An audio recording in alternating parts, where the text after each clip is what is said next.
Welcome to the Quimby Chronicles Momcast, where we talk about all things motherhood, family, and keeping your sanity through it all.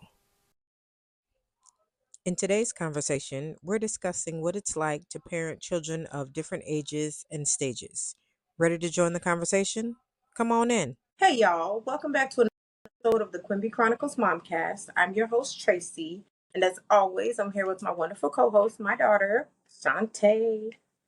Hey guys, we are extremely excited about today's episode. We're going to be diving into the topic of raising kids through all of the ages and stages, all the things that go along with it, the ins and outs, all that good stuff. And you guys already know, between the both of us, we have all the stages possible covered, all of them, every single one. So, I know that's right, because I got a full house with an 18, a 16-year-old, my 5-year-old niece, and a 6-year-old daughter, and then my 23-year-old daughter, who's also raising her family. She has a 1-year-old baby girl and a 3-year-old son, excuse me, that she's husband. Look, I got to get my life together because Luca, okay?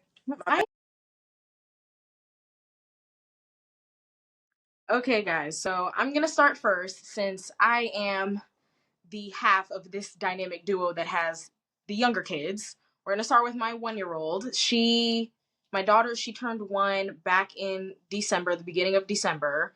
And when I tell you I'm just now able to start, catching my breath, actually feeling a moment of peace, like I'm just now starting to get my bearings back. So, just so you know, that newborn stage, it definitely is a whirlwind, a tsunami, whatever you want to call it. It is everything all in all. So the first 12 months of motherhood, whether it's your first time, second time, third time, whatever, it's going to be rough regardless. It doesn't matter if you've done this 6 times or it's your first time, because like they say, each pregnancy, each child's, whatever the case may be, each one is different. That's right. Each one. I know that's right. Girl, you ain't lying. Because I remember those days with all. Now, don't get me wrong. Don't get me wrong, okay? The newborns are precious. They're very precious. However, okay? They'll have you questioning life, okay? Because it'll be like, that's you, like, am I going to sleep again? Ever? Like, ever? Yeah, they'll have you questioning life. Mm-mm. Definitely, because my daughter, like I said, she just turned one a couple months, well, actually a month and some change ago. And all the sleepless nights and getting up to feed her, and especially in my particular situation, I was doing a good chunk of it on, like, I wouldn't say by myself, because I definitely still had family there helping out and things like that. But it was definitely tough not having my husband there, as opposed to when Luca was born. Obviously, he was there more, but this time with him being away, the I would say everything that you have to go through, it's definitely worth it to get to experience, the kids that you create. You get to watch them grow up, interact, and you literally see them get smarter every day. And Right. I just love that. I definitely wouldn't trade it for the world. Yeah. So, what do you think your biggest takeaway from this stage has been? To accept help when it is offered. Because I'm telling you guys, if you know anything about me, I do not like asking for help unless I know that there is absolutely, positively no way out. Like, I will not ask for help until I hit rock bottom. And that is an issue. And I admit that that is an issue for me. So that's definitely my thing, to accept help when it's offered, whether it's, my husband or, family on both of our sides. Anybody would take the kiss. It's just me, that mom guilt. I'm always like, oh my gosh, I need a break. I need a break. The minute I get a break, I want my babies. Where are my babies? Send me pictures. Let me FaceTime them. Like, I definitely need to start giving myself some grace and actually take some time to step away and, let myself breathe, give myself that peace again, because it's definitely needed when being a mother. You need your peace. You need your me time. 1000%. Absolutely. I mean, and that's good advice. And for all the new moms out there listening, honey, let me tell you, okay, you are doing a great job. I know it doesn't always feel like it, and don't worry, there's going to be plenty of moments when you feel like it. But, during the infant stage is definitely very tough. But the takeaway is that you have these wonderful moments where you get to see their first smile, that first laugh, them sitting up, so it's just like everything else, it's tough, but then you have your silver lining. So, embrace it.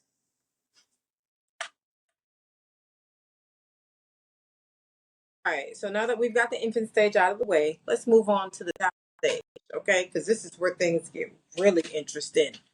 Now, I know my boy Luca has you on your toes, right? Right?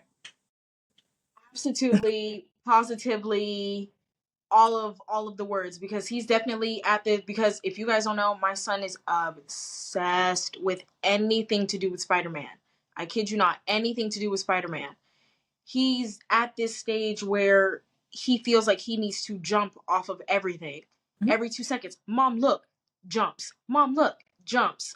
And I like, I am sitting here just having this little mini heart attack every time, because he has the whole way that he does it, he has all of it planned out. He'll put pillows at the bottom of the stairs. Mom, look, and then jump down like 5 steps. Because why did you feel the need to do that? Why? But it's definitely rewarding to, watch him still grow, because he was like my small little baby, and now he's just this little independent toddler. And, hearing him say new words, or words that he used to pronounce funny, he says them perfectly clear now, and I'm just like, oh, okay, cool. And he's definitely in that stage of exploring his independence, when he's getting dressed. Mom, I can do it. Mom, I can do it. And he learned how to make his bed. He knows how to dress and undress himself. He knows how to brush his teeth. I know that. He's out here doing his thing. And, I still help him here and there, because obviously, toddlers, they get frustrated. But for the most part, he's doing really well exploring his independence and, becoming his own little person. I am so happy I get to watch this whole process, because if I had told past me, no, if past me had told future me that all this was going to happen, I'm like, oh, no way, my sweet little baby boy. Like, no. What do you mean? He's still my sweet baby that I hold in my arms. Like, what are we talking about right now? No. If I could stop time, I really would. I really would. Yeah, the toddler stage is such a sweet stage. I remember when you were a toddler, you were definitely very curious about everything. Um, Matter of fact, I probably have some pictures from when she was a toddler. Y'all want to see them? Probably. Got them. You know what? We're going to find some pictures of me and put them side by side with my son, because everyone says my son is my twin. I'm telling you, these random things that he will do, those pictures, they will be put side by side. And I'm telling you, you won't even know who is who. Because I definitely have a picture of her getting into a suitcase. Um, I was getting ready to go for a trip. Like, yeah, I have some interesting toddler Chante pictures. So yeah, I mean the toddler stage is very it's a very interesting stage, because they're like teetering between, you're like, oh well, they were just an infant and now they're so curious about everything. But let me tell you something, okay? Let's go on and admit that the toddler tantrums, okay, because no, they are no joke. No joke. definitely not, because I would be wanting to scream, cry, and drop to the ground just like he does. But honestly, for me, it's definitely what helps is keeping those boundaries. So when I tell him no to something, no is no. It's Because the drop it to the I'm sorry. It's drop it to the ground. Me, imagine you drop it to the ground at your big age. I picked it. I picked everyone to drop down to the ground too. Oh, everyone to do it too. Because what are you mad for? What are you mad for? that is too funny. It's so raggedy. That is too funny. What part did you want me to start at? No, you could go ahead and continue. Okay. My thing that helps me with the whole toddler tantrum thing is, as they say, standing on business. So when I say no, that means no, because Luke is in the stage where if I say no to something, he'll go and ask his dad. And 9 times out of 10, his dad won't know that I already told him no. Luca would just go and ask him like he's asking for the third time. You guys know how kids do. He's already at that stage. Yay me. Love that. Woohoo. But it's definitely about staying consistent, and when he's throwing the tantrums and acting like that to get attention, I can't give in to the type of attention that he's wanting. Right. Because then he's going to think, oh yeah, so if I drop to the ground and start screaming, crying, and throwing up, then everything's gonna be cool, and I'm just gonna get what I want. But no, sir. You can get a tissue, you can get some water, and then you can go and sit down and color whatever you feel like doing. You're just not getting whatever was said no to in the first place. So Right. definitely structures, routine, boundaries, those are all very important and would definitely help, because toddlers thrive on predictability. They think, oh, well, I did this last time, so it's going to work again this time. But no. You got to nip that in the bud, cut it out, Absolutely. tissue, water, get you a little cracker or something, and just mellow out. Woosah. I teach Luca to take deep breaths when he's having his tantrums, so that definitely helps a lot. If that helps anyone out there, breathing exercises, toddlers love it because they like to mimic you, so they love it. Exactly. And for all the toddler moms out there, I know sometimes we take these things personal that these kids do, and we feel like the kids are giving us a hard time. But toddlers, they're not giving us a hard time. They're just trying to figure out this world. They're trying to figure out what's what. They have this newfound independence, these new abilities. So the thing for them is that they're having a hard time. So, we have to be conscious of that, and we definitely have to be patient with them. So with the toddlers, I've learned that patience is definitely key. Okay, so now we're at the early childhood years, and we're going to talk about my 6-year-old daughter and my 5-year-old niece. Let me tell you something about this stage, okay? Because they're definitely still very curious, but they've gotten more independent, so they're starting to develop their own little personality. I ain't gonna lie to you, they're pretty funny. They are pretty funny. Like, some of the things that they do, it's like I have to walk away and laugh before I come back and I address the situation. Their little personalities are just too much, too much. But I love that for them. I really do. What's been the most rewarding part of this stage for you? So I know what I could look forward to in my later years. Right. I think the most rewarding part is seeing their confidence grow when they learn these new skills, like learning to tie their shoes. My daughter, she's starting to read, and my niece, Oh. sight words, so they're writing. And when they're able to read a book or read some words or write their names, like, it is their little faces just light up. So I love that for them, and both of them, they're thriving in school. Like, first of all, we already knew they were smart. We knew that they were street smart because they be trying to play the system. But they're also thriving in school and learning so many things about the world. Depending on what theme they have going on in school. So our goal is to introduce them to hobbies and different things in sports. They're showing an interest in gymnastics, flipping off. They got my yoga mat down, and they, yeah, doing whatever they be doing. And I know that they be cooking. So that's something that we did introduce them to. So, those are the rewarding things when they're able to do certain things for themselves. That's probably the most rewarding. Okay, now for the more serious question, what is the hardest part this stage for you? Yeah. Okay. Number one is twofold. So number one is their energy. When I tell you, these two girls are always on 10. Like, oh, they go to school, they come home, and they're just on 10. Their mouths are going, their feet are going, they're running up and down. Hey, mom, do you want to play with me? Hey, auntie, do you want to play with me? No, we'd be like, no. Haven't you played at school all day? Yeah, but I love to play. No. That's number one.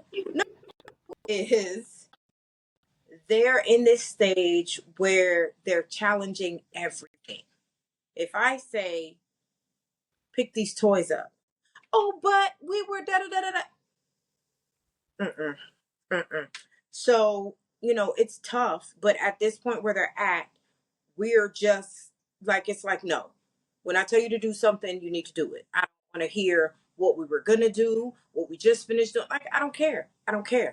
Clean this crap up because no, I don't want to see it. So, those are the two things their energy levels, managing their energy, and, them and challenging and not following directions, but I always have to remind myself this is not going to last forever.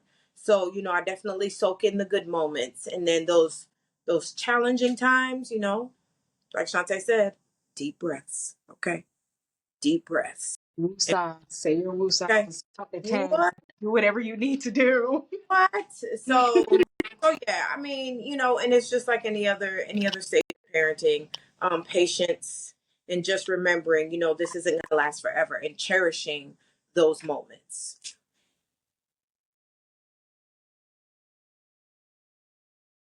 All right, so now let's move on to the teen years. So my 18-year-old daughter and my 16-year-old son, they're both in that phase where they're trying to figure out who they are as people and what it is that they want out of life.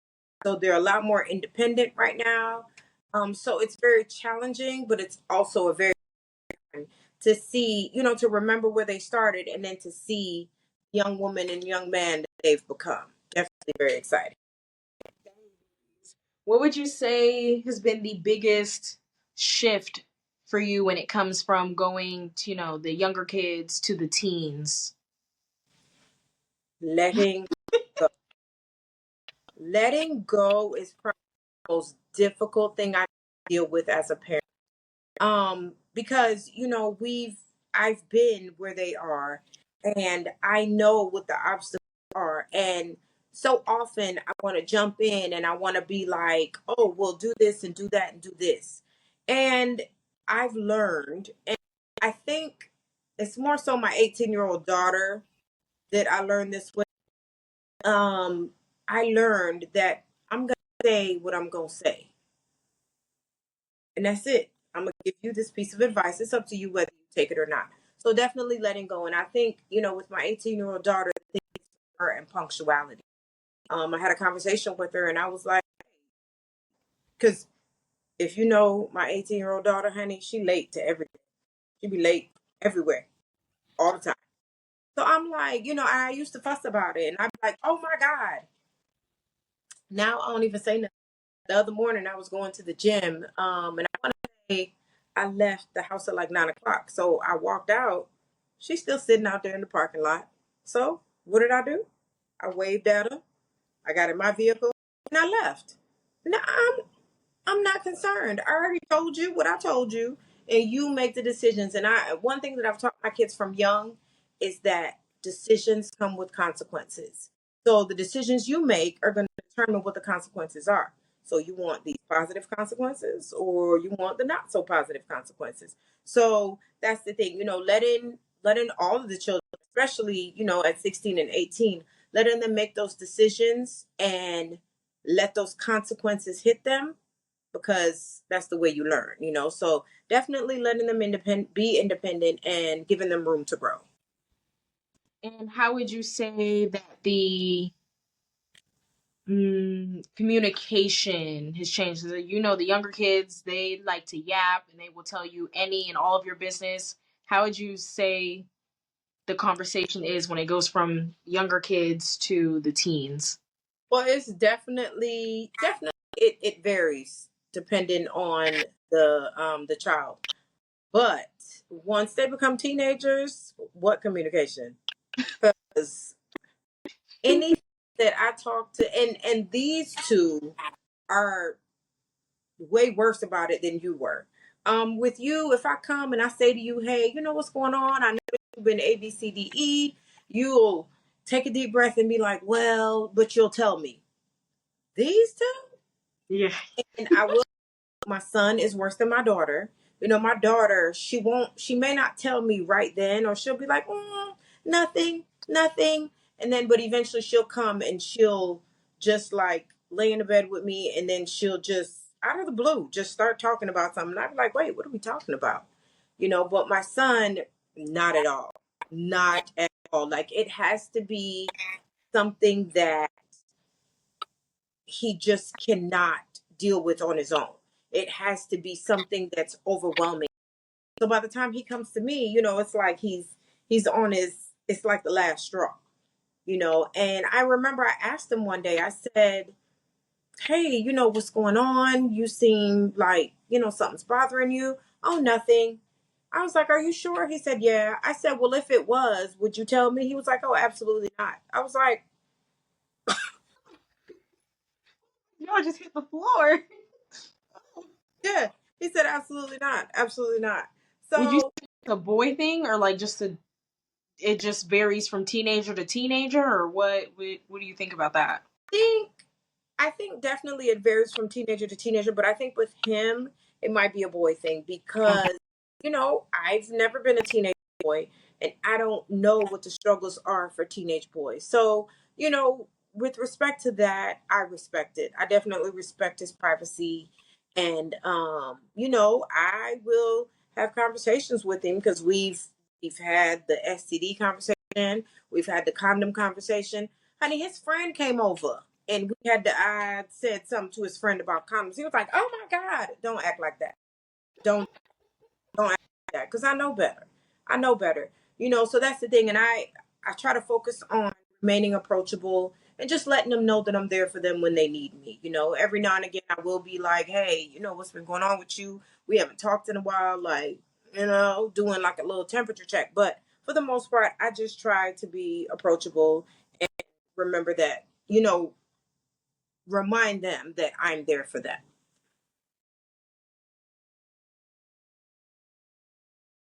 Whew, okay, like guys, it's definitely really crazy to think that, my mom and I were still doing the parenting at, completely different stages. I'm still in the thick of it with the diapers, the tantrums, the bottles, all that fun stuff. And then my mom is dealing with, college decisions, drama at school, the high school, typical high school drama.